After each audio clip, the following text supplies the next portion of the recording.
Pemerintah Provinsi Papua Barat pada Senin 25 Februari 2024 bertempat pada ruang rapat lantai 3 kantor gubernur di Arfai mengadakan pertemuan bersama dalam rangka agenda entry BPK atau Badan Pemeriksa Keuangan Republik Indonesia Perwakilan Papua Barat. Hadir pada rapat tersebut penjabat Gubernur Papua Barat Dr. Andus Ali Baham Temumer MTP, Kepala BPK RI Perwakilan Papua Barat Dwi Sabardiana, beserta jajaran dan pimpinan OPD serta pejabat utama di lingkup Pemprov Papua Barat. Rapat itu membahas sejumlah poin penting terkait atensi pemeriksaan terhadap laporan pertanggungjawaban keuangan negara Pemprov Papua Barat tahun 2023, di mana permasalahan yang signifikan tahun sebelumnya, yaitu penyusunan anggaran belanja Pemprov Papua Barat yang belum dilakukan secara cermat, pengelolaan dana bantuan sosial, dana bantuan hibah, serta pengelolaan belanja hibah yang belum sepenuhnya sesuai ketentuan. Pengendalian atas penata usahaan dan pengamanan aset tetap belum memadai. Dalam kesempatan itu, penjabat Gubernur Ali Baham mengatakan bahwa pada akhir tahun 2023 lalu, Pemprov Papua Barat telah menyerahkan P3D atau Personil Pembiayaan Sarana dan Prasarana dan dokumen ke Pemprov Papua Barat Daya. Hal ini berdasarkan atensi BPK RI tersebut yang dikemukakan penjabat Gubernur Ali Baham, lebih khusus terkait BTT atau belanja tidak terduga, agar tidak dipilah sesuai urgensinya. Atas atensi penjabat gubernur tersebut sekaligus merupakan arahan kepada pihak OPD terkait untuk memperjelas hal dimaksud sesuai standar operasional prosedur dalam pengelolaan anggaran hibah maupun bansos. Mendapat bimbingan tentang ini. Sebab kalau itu kegiatan-kegiatan itu seharusnya masuk di OPD-nya, bukan masuk ke yayasannya. Betul. Ya, betul kan tidak? Betul. Akhirnya dana dikoni kurang. Ya, karena banyak lembaga-lembaga yang mengelola yang seharusnya mereka bermitra dengan dinas badan kantor ini. Tapi mereka seolah-olah lembaga sendiri mengelola dana hibah. Tapi yang laksanakan itu laksanakan tugasnya pemerintah. Saya minta penegasan ini, Pak, dan kami minta untuk Karo Hukum dan Pak Asisten satu, minta tolong dirumuskan tentang SOP-nya.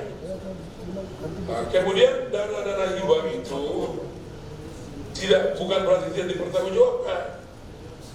Ya, itu dipertanggungjawabkan.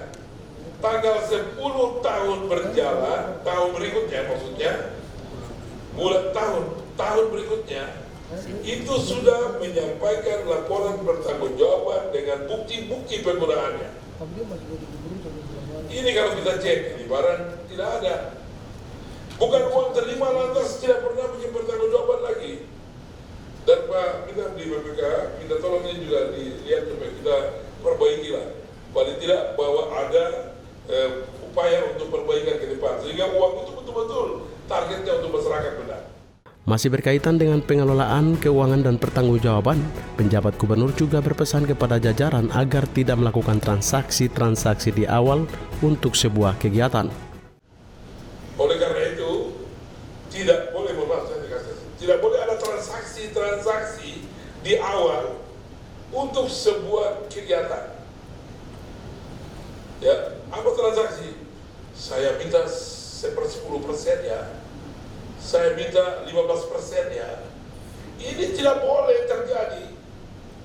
Ya, tidak boleh terjadi. Ya, saya alhamdulillah memang tidak terbiasa begitu lagi. Boleh cek di karir saya. Ya, tidak pernah saya bicara seperti itu.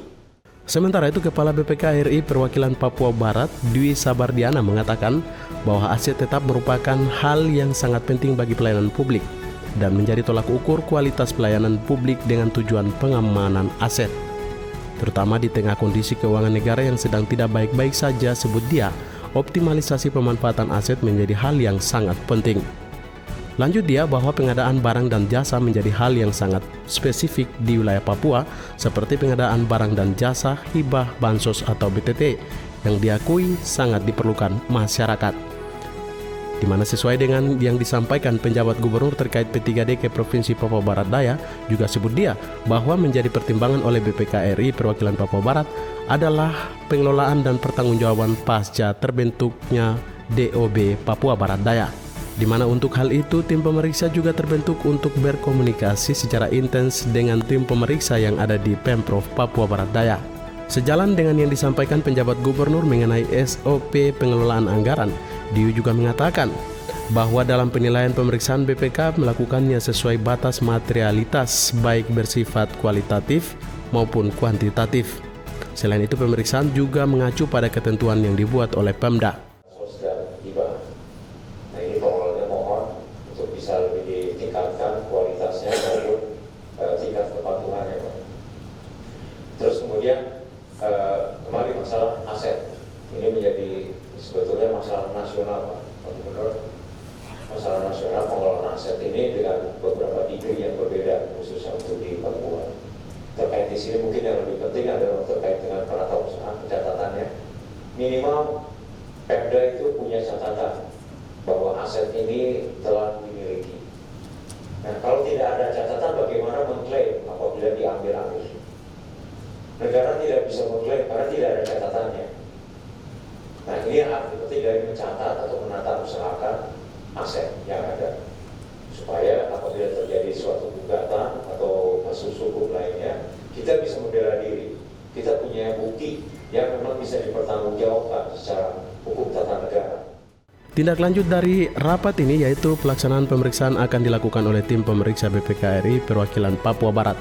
Pemprov Papua Barat dalam kurun waktu 3 tahun terakhir sejak tahun 2020 hingga tahun 2022 telah mendapat penilaian wajar tanpa pengecualian dari BPK RI perwakilan Papua Barat atas laporan pertanggungjawaban keuangan negara.